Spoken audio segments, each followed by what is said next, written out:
How's it going, guys? My name is Zach with the Movie Castle, and today we're going to be taking a look at Terminator All My Futures Past. This is a 2-issue miniseries from Now Comics, and I believe this actually came out before T2 even came out. I love looking for old school Terminator comics, and I feel like before T2, you only had like one movie to go on. These comics feel really different than the later ones, and I was so glad that I lucked out and found both of these while searching through the used comic stores. Only being a 2-issue miniseries, it was a whole lot easier to find them all and collect them, and I'm super glad I did because this is a really cool story. Basically, the idea with this is it's a direct prequel to the first Terminator movie. You get these two kids that live in a secret human village, and one day they meet a dying fighter pilot. The fighter pilot has a data box, and he says you have to go to LA and get this to John Connor because it contains data on a Terminator time travel plot. So yeah, they're literally taking this data box to John Connor to set off the events of T1 and stop the Terminators from wreaking havoc on the timeline. That is super cool. It's also really nice and grungy. Like, this features legit hand-painted art and it looks absolutely amazing. But then you also get the thoughts of this kid who's had it tough growing up in a hidden village, but then when he has to go out and leave that and then eventually get to LA and things get worse and worse for him, and you really get the sense that he has to really,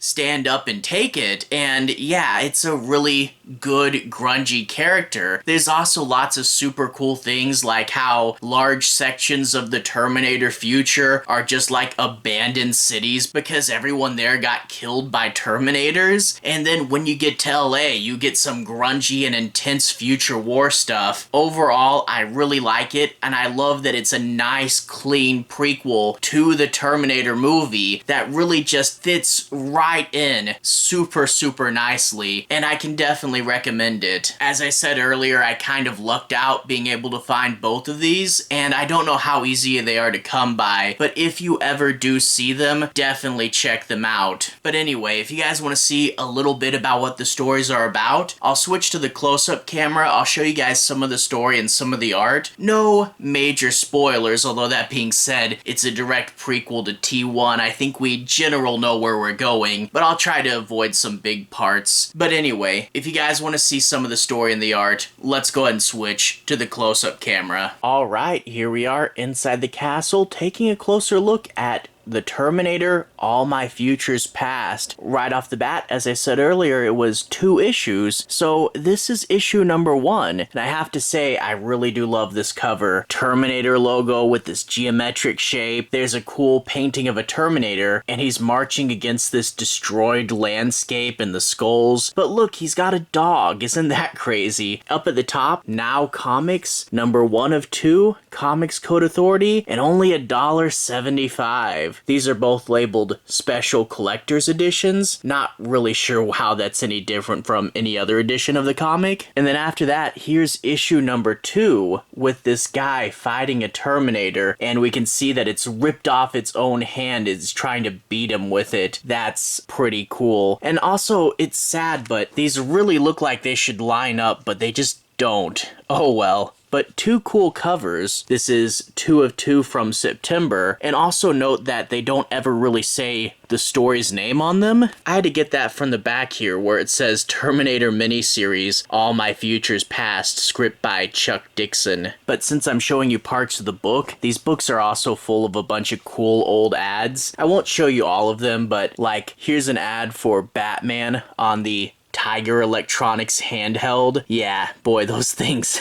We also get this super fun ad for Speed Racer on VHS. And yeah, a lot of the Speed Racers were double episodes, so when you get these VHSs, having 2 episodes would be pretty much the whole VHS. Except for this one, which was just 2 single-parters. We also get an ad for Now Comics doing a Twilight Zone comic. Boy, I really need to keep an eye out for that. And we also have this ad for a Fright Night comic they did, and it looks like we get a whole bunch of other different monsters they have to fight. That's really cool. But But anyway, enough with that. Let's take a look at the story. I'm not going to be doing any major spoilers, but I do want to say my piece on a few plot points and make sure you guys have a basic understanding as to what the book's about. So yeah, I'll try to stay within issue 1. We get this opening where this guy's talking about war, and he says, I could never imagine a world where machines served man because this is all I ever know. And hey, there is a dog in here. The Terminators do have a dog. But then we cut to these two kids. Lanny, the blonde-haired one, is our main character, and he's got a friend named Breed, and there's their dog named Monk. Well, over their heads, there's this firefight going on between a pilot and a Terminator gunship. The pilot crashes, and they run over to him. He gives the kids a data box and says, the Terminators have plans to travel through time. You have to get this to John Connor in LA. They take the box to their leader, and he says, that's a long and dangerous trek. I don't know if I could really ask anyone to make that sacrifice. However, these two kids say, let's just go anyway, and their leader says, I can't stop you. We get them going out into the world, and we get to see them exploring this abandoned city, and like he wipes the dust away, and there's a skeleton behind the wheel of a car. A stranger shows up, and it looks like this stranger is an old broken down Terminator.